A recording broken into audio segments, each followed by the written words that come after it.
Tahu gak sih, ada ribuan altcoin yang rilis setiap bulannya, dan ini adalah 7 tips untuk do your own research, oke?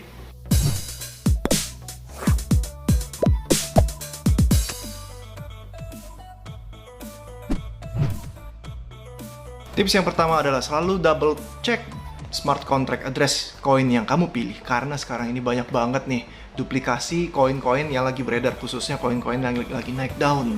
Tips kedua adalah jika koin tersebut memiliki audit, maka kredibilitas dari koin tersebut terbilang sangat baik. Tips nomor 3, wajib mengecek grup komunitas Telegram atau Discord dari koin tersebut. Pastikan nggak ada bot ya, karena sekarang ini gampang banget untuk memanfaatkan bot untuk mengisi satu Telegram group menjadi ribuan member. Dan yang online kalau misalkan hanya 10 atau 50, itu patut dicurigai. Tips yang keempat adalah selalu mengecek holders dari token atau koin tersebut. Pastikan jangan sampai ada 1 atau 2 orang yang memegang 10% dari nilai keseluruhan tersebut. Karena bisa jadi kalau misalnya dia bawa kabur semua atau dia likuidasi semuanya, harga akan hancur, turun ke bawah, dan yang lain bakal ikutan panic selling. Misalkan ada yang liquidity provider atau ada terus untuk nge-burn koin-koin yang ada, itu wajar. Biasa sering terjadi itu di token-token sekarang ini. Tips nomor 5, kita akan menggunakan yang namanya PooCoin.app. Jadi di aplikasi ini kita bisa ngelihat likuiditas suatu token, yang mana jika dia punya likuiditas itu unlock, maka itu sangat bahaya banget. Karena developer dari koin tersebut bisa membawa kabur 100% dari nilai tokennya. Jadi kita mesti memastikan kembali bahwa likuiditas kita aman, dan dia ada yang namanya chart buat liquidity provider. Biasanya itu di BSC Scan atau Polygon Matic atau di Ethereum Scan. Jadi bisa dicek sendiri ya mas. Tips nomor 6, kita tetap menggunakan PooCoin app. Jadi di aplikasi ini kita juga bisa ngeliat nih siapa aja yang beli dan jual.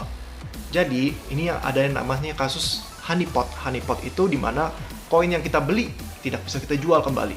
Jadi ini wajib kita cek juga di bagian bawah transaksinya nih. Jadi di bagian transaksinya ini biasanya si token-token yang scam itu dia hanya bisa hanya beberapa address doang yang bisa menjual. Jadi kita mesti ngecek nih secara teliti ya, address-address mana yang menjual.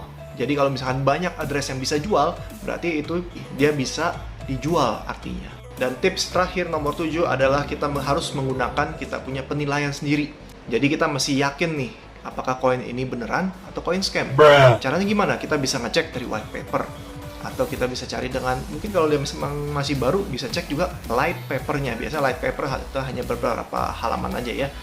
Dan juga kita bisa ngecek juga dia punya legalitas, kalau misalkan dia emang ada, apakah dia dari negara yang jelas juga, atau dia memang ada visi kantornya, atau si developer dia memunculkan mukanya, atau misalkan dia mempunyai bukti-bukti yang otentik. Misalkan saya si Coin Discovery, dia mempunyai website yang mana itu bisnisnya jelas. Kalau misalkan koin-koin yang nggak jelas, misalkan koin-koin meme coin, itu kan sekarang banyak banget ya. Itu juga patut dipertanyakan, apakah banyak nih yang percaya. Kembali lagi, kita juga mesti menggunakan akal jernih kita untuk membedakan mana yang koin scam dan mana koin yang beneran.